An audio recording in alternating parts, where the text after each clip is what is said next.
Hello, class. We have spent a good amount of time in our previous courses talking about the subject of human trafficking, and because of that, we've had the opportunity to build a sound foundation of understanding on this topic.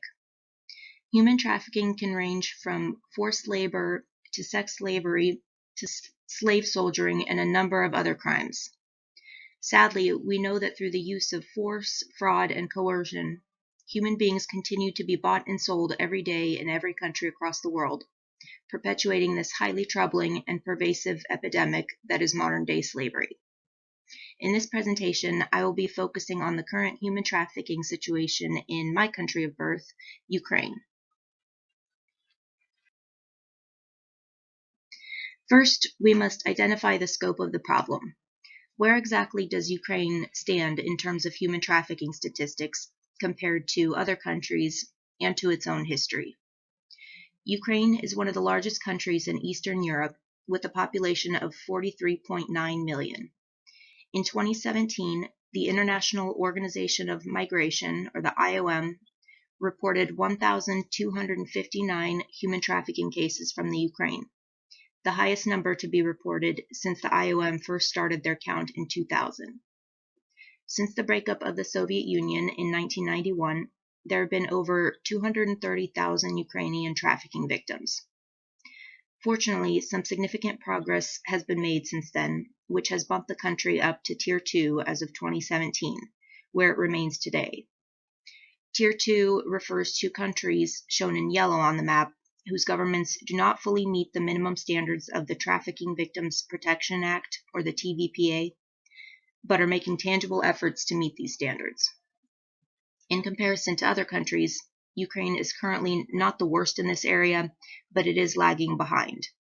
For example, some Tier 1 countries that are meeting the TVPA's minimum standards are shown in green on the map and include the US, Canada, Australia, China, and many of the Western European countries. Contrariwise, Tier 3 countries, shown in red, remain below the standards and are not making significant efforts to change this. Despite being next-door neighbors to Ukraine, Russia and Belarus are two examples of this. When it comes to trafficking crimes in Ukraine, there is a common misconception. For example, when we talk about human trafficking, the first thought that usually comes to mind is the idea of sex trafficking, often accompanied by a mental picture of a young woman being held against her will and sold for the purpose of sexual exploitation. This is not wrong, as sex trafficking of women and children is a substantial part of the problem. However, in Ukraine, the vast majority of trafficking is labor-related. In 2017, 90% of trafficking cases involved forced labor, and in more than 60% of these cases, the victims were male. Ukraine serves as a country of source, transit, and destination for human trafficking. The graph at the top shows the incline of trafficking cases since 2000, reaching its peak in 2017. The graph at the bottom shows the countries of destination for trafficking victims from Ukraine. At 65%, Russia is by far the most common destination for Ukrainian trafficking victims, followed by Poland and Turkey. Additionally, 9% of victims remain in Ukraine and are trafficked within the country's borders, while the rest are sent either to neighboring European countries or to other countries outside of Europe. One of the main cultural issues that plays a role in the trafficking situation is the current conflict between Russia and Ukraine that began in 2014. This conflict has resulted in economic decline for the country and has led to the displacement of nearly 2 million people. As a result, many Ukrainian citizens began searching for jobs elsewhere. This is exactly the type of situation that makes people vulnerable to such crimes. In many of these cases, Ukrainian men have been exploited and forced into labor as construction workers, sailors, factory, and agriculture workers. Women and children, although on a smaller scale, fall into the same trap and are often forced into the commercial sex trade or into begging on the streets. For those seeking work in desperate times, This can provide the perfect opportunity for traffickers to lure victims in with false promises of a better future, then take away their documents, force them to work in harsh and unjust conditions, and ultimately position them to where they end up permanently indebted and unable to leave. Furthermore, as with many other countries, Ukraine still has a cultural attitude of stoicism, privacy, and distrust of others, as well as shame and bias against victims of such crimes. This, combined with relatively poor witness protection policies, prevents many victims from coming forward with their stories.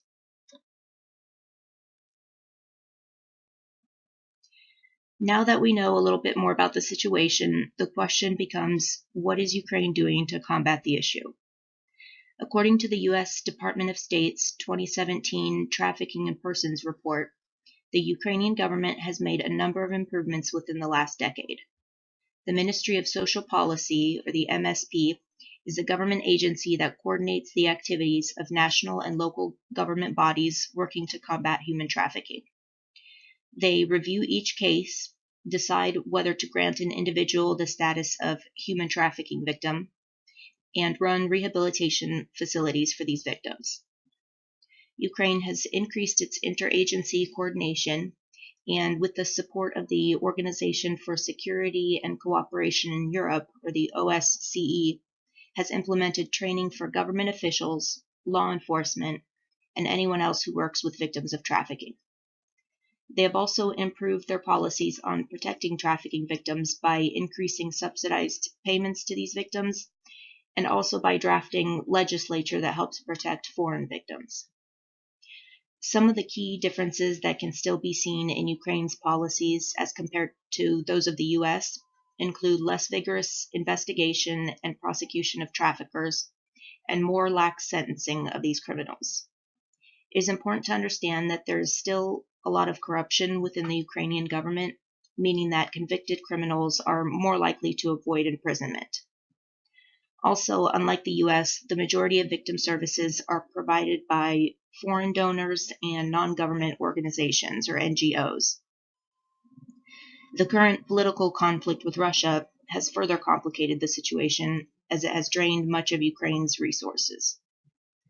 On top of this, international organizations like the IOM are consistently identifying far greater numbers of trafficking cases in Ukraine than the Ukrainian government itself, which indicates that there's insufficient identification measures by the government, as well as a possible lack of trust from its own people.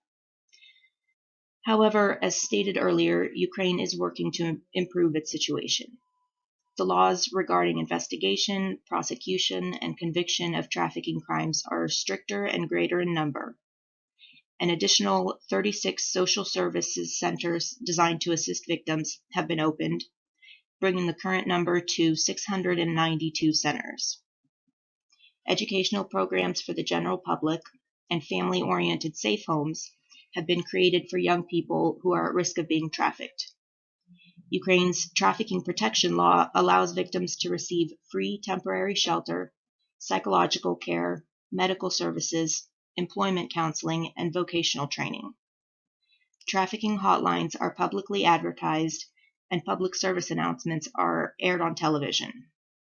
Things like annual freedom marches and artistic installations are further increasing public awareness of the issue. Unfortunately, though, the people's lack of trust in their own government understandably affects their willingness to seek out the services and justice that are available to them beyond just monetary compensation.